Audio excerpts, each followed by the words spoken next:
Welcome to the August 1st, 2023 regular meeting of the Ann Arbor Planning Commission. For detailed information on meeting procedures, please review the full printed meeting agenda provided. Ms. Kelly, will you please call the roll? Commissioner Weiss? Here. Commissioner Clark? Here. Commissioner Hammerschmidt? Here. Commissioner Salve? Here. Commissioner Abrams? Here. Councilmember Dish, Commissioner Mills, and Commissioner Lee are noted absent in advance. I will make a staff note at this time that 6 members are required to affirmatively approve any action, and staff do recommend postponing items today after closing the public hearings to the next regular session, which will be on August 15th. Noted. Thank you.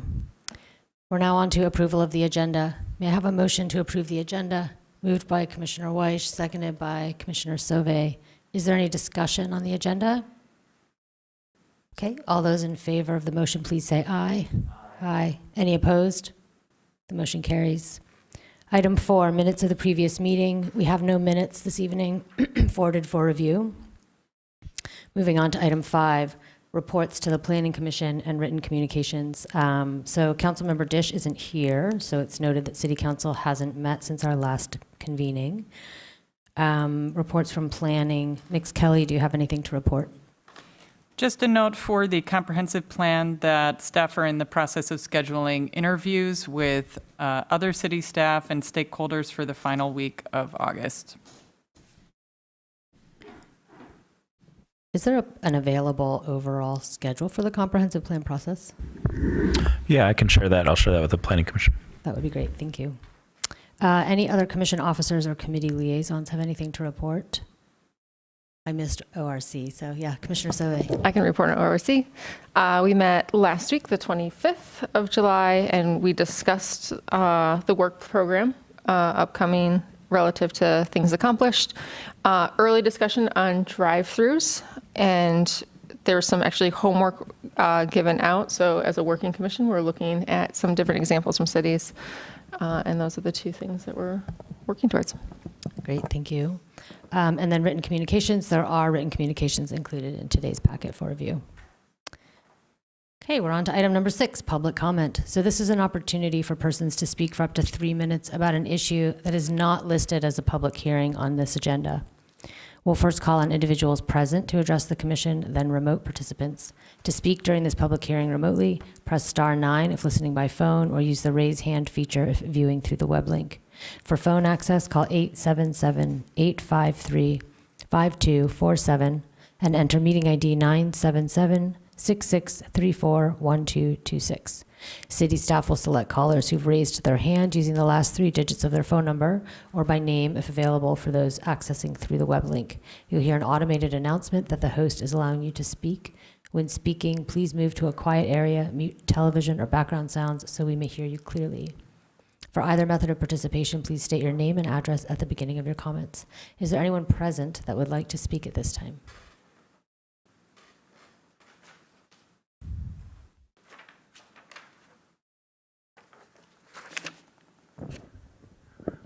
Thank you, Chair Abrams. Ken Garber, 28 Haverhill Hill Court. At your June 6th meeting, you approved some setback adjustments to the Lockwood Senior Living PUD, now under construction on Ellsworth. Minor matter. But during the discussion, Commissioner Dish asked Mark Lockwood if the building would use electric heat, as agreed. Lockwood had promised council that the building would be all electric except for the commercial kitchen. Mr. Lockwood replied to Commissioner Dish that no, they were going with gas heat. He explained that he needed a waiver from MSHDA to go electric and, quote, that waiver request was submitted and was not approved, end quote. Now, when I heard this, I could not believe that MSHDA would deny this waiver when it routinely granted. So I submitted a FOIA request to MSHDA. Turns out I was right. Yes, Lockwood asked for a waiver, but MSHDA did not deny the request. Instead, Marianne Vukanich, MSHDA's chief architect, wanted more information about the city's wishes for this project. She sent this internal message, quote, if the Ann Arbor City Council makes a stand against the use of gas for HVAC and water heaters, I'll waive that requirement to keep the project moving, end quote. Lockwood never followed up. So Mr. Lockwood may be technically correct when he said that the waiver was not approved, but neither was it denied. No final decision was made. Lockwood just dropped it. We know that MISTA never required gas for this project because in May, the FOIA shows, Lockwood asked MISTA to let it change from one gas water heating system to another. Marianne Vukanich at MISTA wrote this to Mr. Lockwood. Good morning, Mark. While we don't object to gas-fired boilers in senior developments, didn't Ann Arbor want the building to be all electric powered? To which Mr. Lockwood replied, hi, Marianne. Ann Arbor did initially want the all-electric, but they acquiesced to the MISTA design standards and permitted gas, heat, and water, end quote. So here we have MISTA assuming the building was electric, and Mr. Lockwood telling them the city told him to use gas after all. Then to you, on June 6th, he blamed MISTA for the gas. This is like a kid telling his mom, Daddy said I could do it, and then telling his dad, Mommy said I could do it, and since Mommy and Daddy aren't speaking, no one's the wiser. Bottom line, you were lied to, and council was lied to. MISTA is not to blame, but someone at the city is. MISTA was prepared to grant the waiver, and Lockwood wrote council that it was, quote, committed to doing all electric heat, end quote. But some city official, behind closed doors, told Lockwood to go ahead with gas. I can only think that when it comes to climate, it's just a game of pretend, plausible deniability. And you and I, we're the suckers, we're the losers in this game. Thank you. Is there anyone else present that would like to speak at this time? Okay, is there anybody that would like to address us remotely?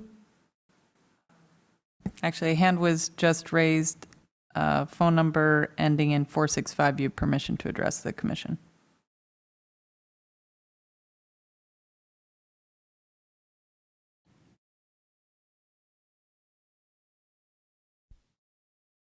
Hello. Am I being heard? Yes, we you can can. hear you. Okay, thank you. My name is Edward Vilmetti. I'm at 1210 Brooklyn Avenue. I make a comment only that the minutes of the previous meeting are not available for review. The Planning Commission and other city commissions have had a history of non-timely minutes production. I thought that problem had been solved by addition of staff, but apparently it hasn't. And I will be sending a formal request to the clerk for minutes for the previous meeting as soon as they're available. Draft minutes are supposed to be made available very promptly after minutes are produced. There's a statutory requirement for that. So very disappointed that the record of this body's work is not being memorialized promptly. Thank you. Thank you.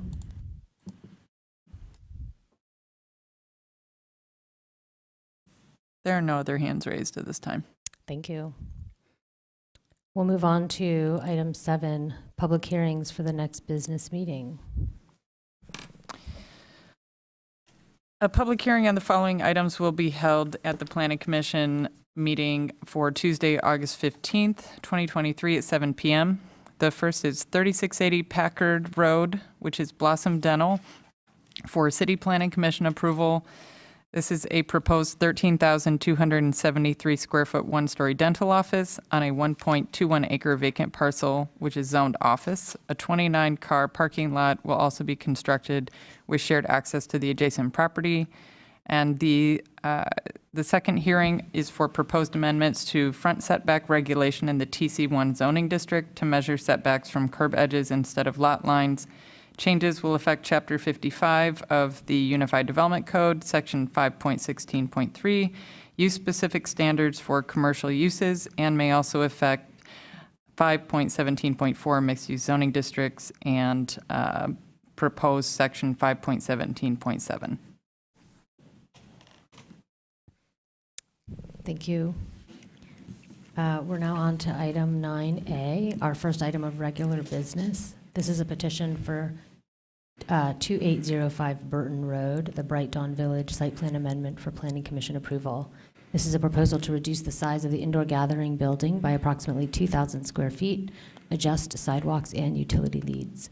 to relocate barrier-free parking and make electric vehicle charging updates per current edition of the Unified Development Code on an 8-acre site zoned R4B multifamily residential. The staff recommendation is approval. I'm seeing in my notes that there is no petition or presentation this evening, so we'll move to the staff presentation. Yeah, just a very high level for both this petition, the following. We are going to keep both, obviously, the petitioner and the staff presentation brief. Because we don't have enough members to take action on the property, our recommendation is to hold the public hearing, solicit any public comment, and then we would be recommending a postponement after the public hearing to the August 15th meeting. The only thing that I would suggest is if you have any initial questions or thoughts that would be helpful for either the petitioners or staff to make sure we address when the full presentation comes back to the Planning Commission on the 15th, please feel free to raise them before you take any action to postpone, and we can make sure that we address that.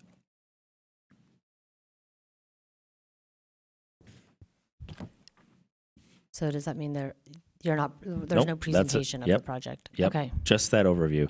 Just to reiterate, as you put in the agenda, the proposed changes are a new clubhouse. It's a smaller clubhouse than originally proposed. Parking lot reconfiguration, both for barrier-free parking and some grading changes to improve some of the visibility of some of those areas. As part of those required submittal, they are bringing the site into compliance with our revised EV parking standards. You'll see in the staff report the adjustments to those as well.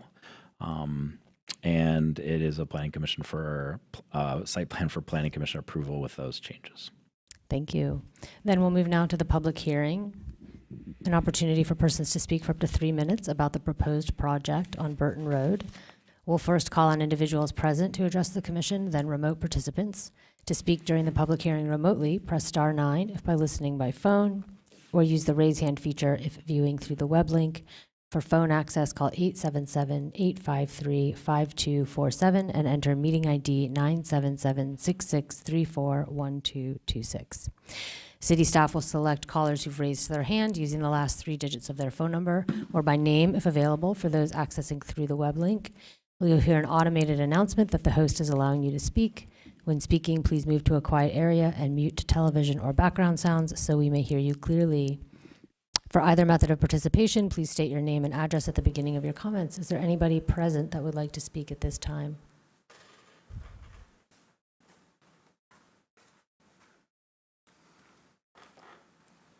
As if you haven't had enough of me already tonight, Ken Garber again. This is another gas-burning development, and this may be an opportunity to push for this community building to be heated electrically with a heat pump and to offset some of that electricity with rooftop solar. That's my only comment. Thank you. Thank you. Is there anybody else present who would like to speak at this time?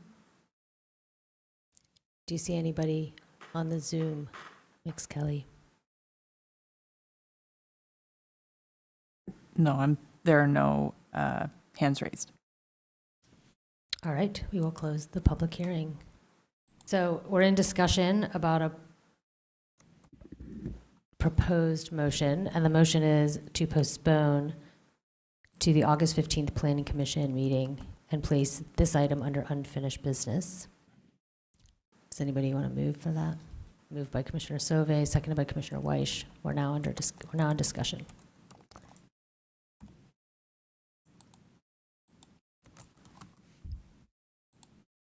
Does anybody have anything they want to ask or clarify? Raise? Nothing. I only had one thing. It says in the report that there was, it says, quote, "The petitioner sent postcard notifications to residents within 500 feet of this site. Staff has received emails in opposition to this project that are forwarded to the Planning Commission." But I don't see anything about whether anybody attended that participation meeting, and if they did, if there's a report. Because of the scale of this, no meeting was required, only notification of adjacent property owner. Got it. Okay.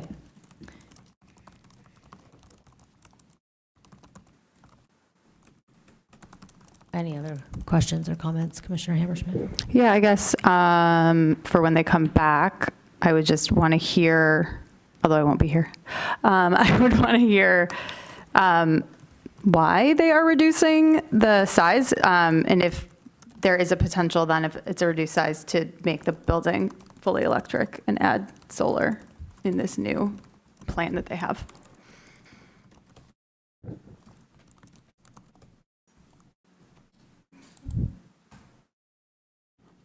All right, if there are no other comments, we just do this as a voice. Voice vote is fine for right? postponement.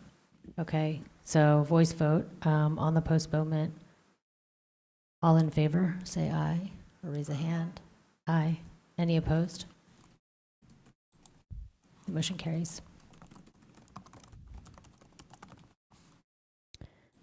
Okay, we're on to item 9B, 1800 Washington Avenue, Evans House for Scholars, special exception use for Planning Commission approval.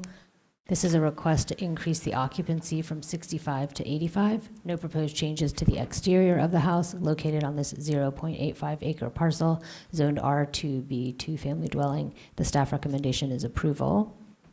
The petitioner is available for questions, but is not prepared to present. So we'll move to staff. Just as summarized, this is mostly an application because the previous special exception use limited the occupancy of that building. They're proposing interior renovations to this property to increase the occupancy load of that. That is proposed to increase from a maximum of 65 students up to 85 occupants. As noted, they're not proposing any physical changes to the site. All of that will be internal. No additional parking is required under our new elimination of minimum parking standards. However, because that special exception use does have a cap on that, while normally under a permitted use, this would be permissible just through a building permit, that special exception use does have to be reconsidered and extended in order to provide for that increased occupancy. Similarly, because you only have 5 members and it requires 6 affirmative votes, I think it would be appropriate to postpone this to the August 15th meeting to provide the full commission the opportunity to hear the details further of that renovation and make a determination. Great, thank you. So we'll now hold the public hearing for this item, an opportunity for persons to speak for up to 3 minutes about the proposed project. We'll first call on individuals present to address the commission, then remote participants. To speak during the public hearing remotely, press *9 if listening by phone, or use the raise hand feature if viewing through the web link. For phone access, call 877-853-5247 and enter meeting ID 977-6634-1226. City staff will select callers who've raised their hand using the last 3 digits of their phone number or by name if available for those accessing through the web link. You'll hear an automated announcement that the host is allowing you to speak. When speaking, please move to a quiet area and mute television or background sounds so we may hear you more clearly. For either method of participation, please state your name and address at the beginning of your comments. Is there anyone present that would like to speak at this time? Hi, I'm Jerry Kaplan from 5062 Arrowhead, West Bloomfield, Michigan. I'm the architect for this project, submitted the material to you. I'm here basically to answer questions. I think the project is clear in the intent. You described it well, and if you have any questions, I'd be happy to answer. Thank you. Is there anybody else present that would like to speak at this time? So no questions from the board at this time? Well, we'll just, this is the public hearing, so anybody who wants to speak can speak. Then we'll Right. move into discussion, and then if there are questions, we'll call you back up. No, So you can okay. have a seat in the meantime. All Thank right. you. Thank you. Anybody else present who would like to speak? Okay. Anybody who wants to address us remotely? Going once, twice, nothing. Great. Okay, so now we're going to close the public hearing. I'll read the proposed motion. The motion is to postpone to August 15th Planning Commission and place this item under unfinished business, moved by Commissioner Weiss, seconded by Commissioner Sauvé. We are now in discussion. Does anybody have any questions or comments on this item? Commissioner Sauvé. Maybe you can address this now or be prepared to address this later. I saw that the potential maximum occupancy was 107, but it's being requested at 85. Is that a building code restriction, or like would it require an addition to the building to meet that higher occupancy than requested? No, that's just the calculation based on fire safety requirements. Okay. Fire code. So, okay, so another code is more restrictive than the higher level occupancy? Right. Okay, that's helpful.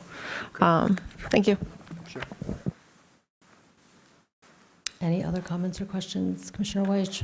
Just a question to staff around, can you just say more about this special exception use? Is it because it's a fraternity inside a residential zoning, and so that's how it got here, and then the reason why it has to come back is because that original special exception use had a occupancy restriction, and so could you just speak to why the original special exception use had a occupancy restriction, especially when it could go up to 107, but was set at 65?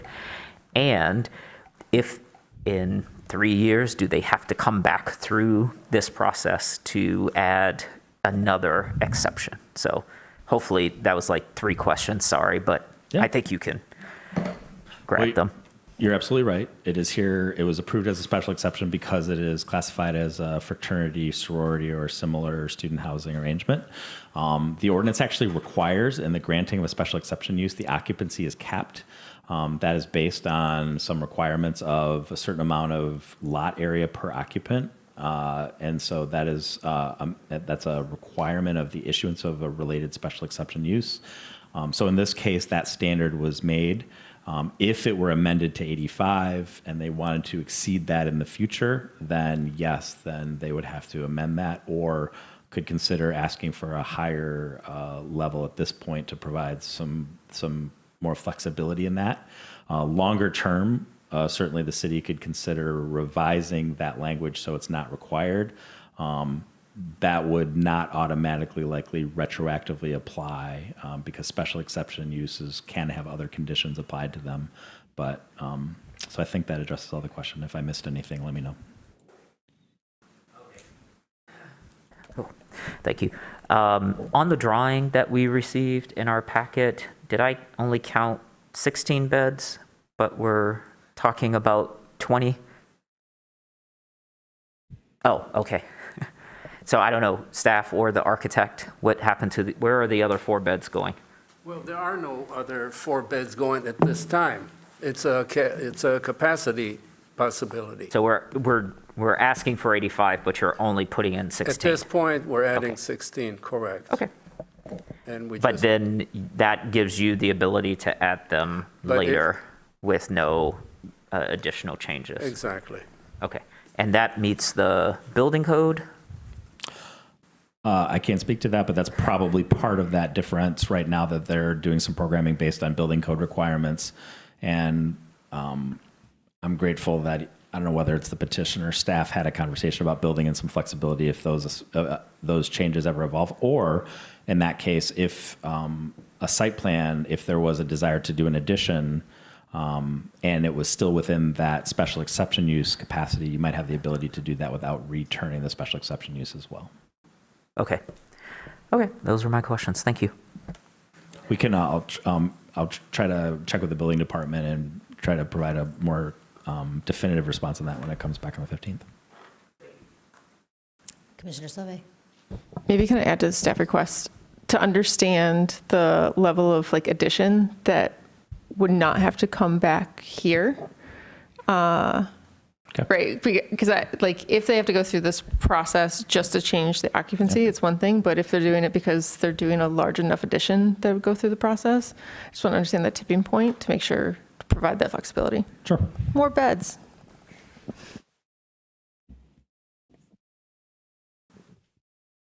Any other comments? Okay, I think we're ready to take a voice vote on this motion. So this is the motion to postpone to the August 15th meeting and place this item under unfinished business. All in favor say aye. Aye. Aye. Any opposed? The motion carries. Okay, we're on to item 11. This is public comment, an opportunity for persons to speak for up to 3 minutes about any issue. on the agenda or not. We will first call on individuals present to address the commission, then remote participants. To speak during this public hearing remotely, press star 9 if listening by phone, or use the raise hand feature if viewing through the web link. For phone access, call 877-853-5247 and enter meeting ID 977-6634-1226. City staff will select callers that have raised their hand using the last 3 digits of your phone number or by name if available for those accessing through the web link. You'll hear an automated announcement that the host is allowing you to speak. When speaking, please move to a quiet area and mute any television or background sounds so we may hear you clearly. For either method of participation, please state your name and address at the beginning of your comments. Is there anyone present that would like to speak at this time? Is there anyone that wants to address this remotely? All right, then I will close the public hearing. We're on to item 12, Commission Proposed Business. Are there any commissioners that would like to propose business? Okay, seeing no one, I like these meetings. I'm going to move on to item 13, adjournment. Moved by Commissioner White, seconded by Commissioner Sauvé. All those in favor, please say aye. Aye. We are adjourned.